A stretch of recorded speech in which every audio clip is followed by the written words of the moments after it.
Hello, everyone. Gary Ryan here doing a Fed League Flash for Monday. It's Monday. Whoopee. All right. Today I kind of want to expound upon a little bit of what I was doing yesterday as far as talking about for new fans to the Fed, some of the players to watch type of thing. And I was thinking about how um, typically when you go back in hockey history and look at the teams that were really successful on whatever level, they kind of had um, a core or a nucleus of three players that really um, the team was built around. And those three kind of set the tone through their play and performance. Um, and the rest of the team followed suit. You think about the New York Islanders back in the early 80s. They had Mike Bossy, Dennis Potvin, Billy Smith. The Edmonton Oilers, the legendary Edmonton Oilers, Yari Curry, Wayne Gretzky, Paul Coffey.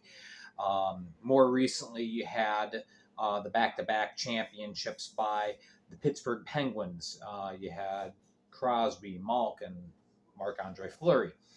So I was thinking about how each of the Fed teams can kind of have their big three, and there's 11 teams.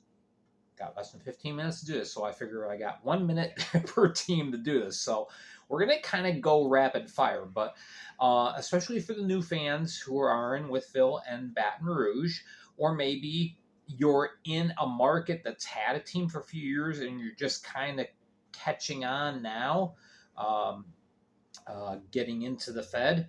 Um, Here's players from each team that I think are the nucleus of each team. These are just my picks. Now, I'm running under the assumption that these players will be re-signed by their team because some players are signed, but some are not yet. So this is likely to change before we get to puck drop in October. But nonetheless, as far as based upon the rosters that we have for each team right now, um, these are my big three for each team.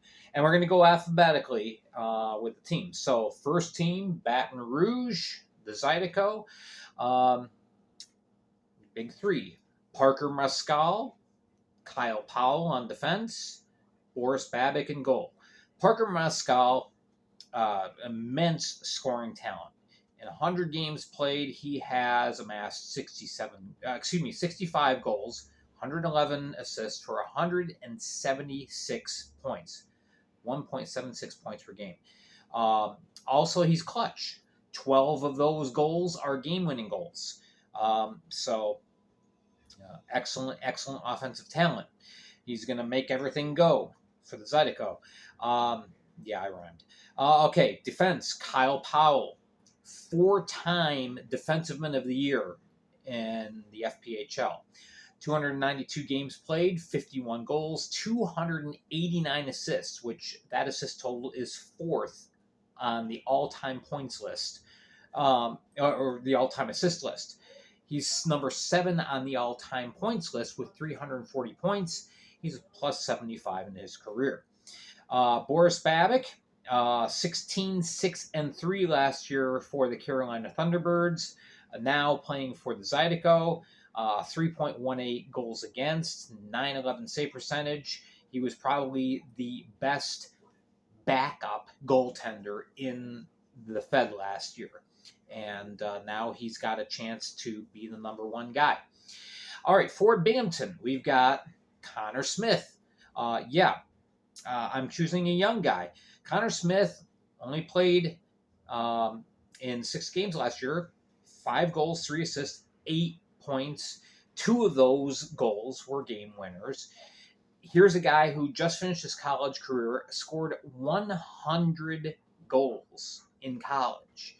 So he's a big kid, maintains possession of the puck well, excellent player. Tyson Kirkby, who I think is probably going to be chosen as the team captain this year, He's played the last 2 years for Binghamton.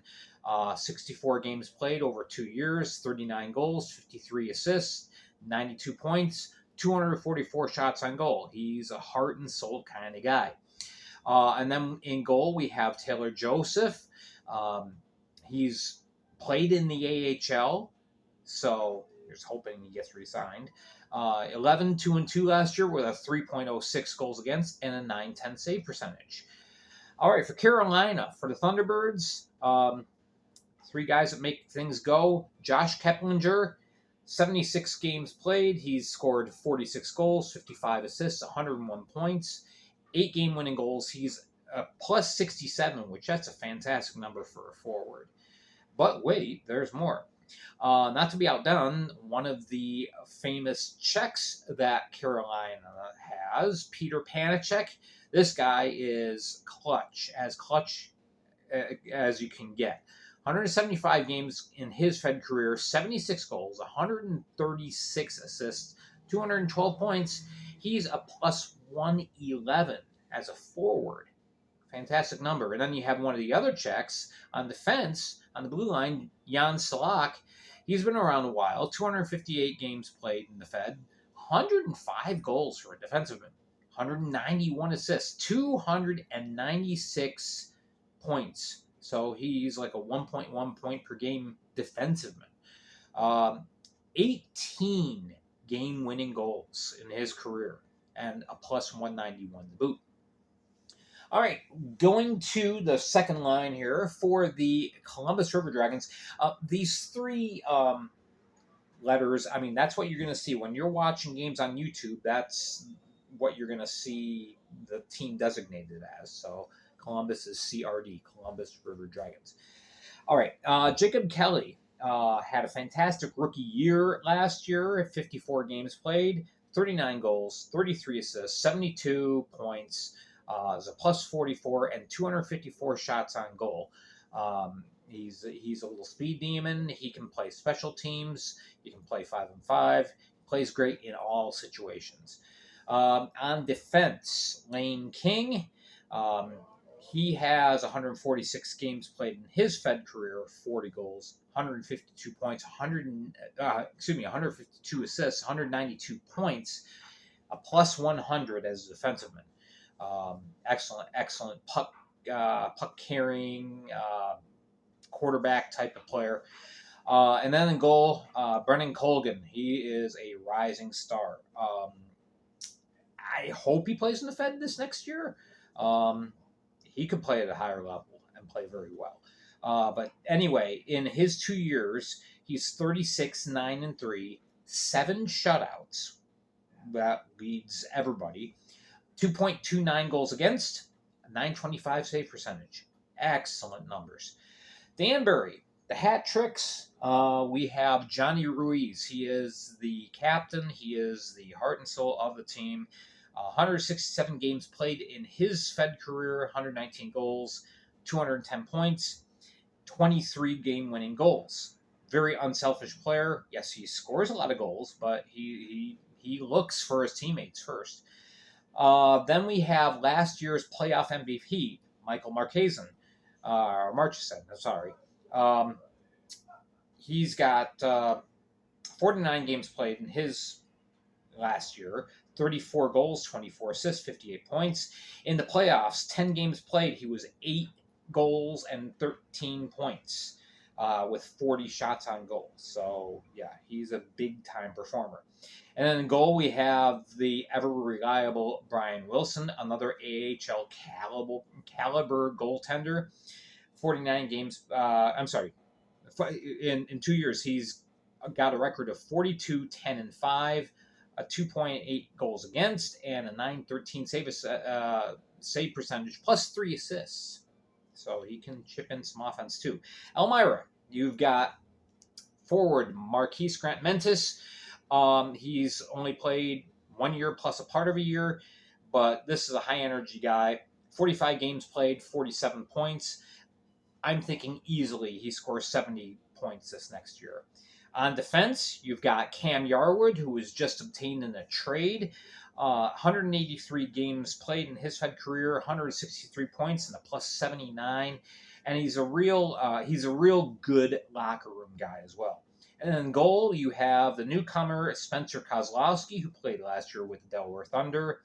Went 4-9-1 with an 897 save percentage on a team that went 9-43-4.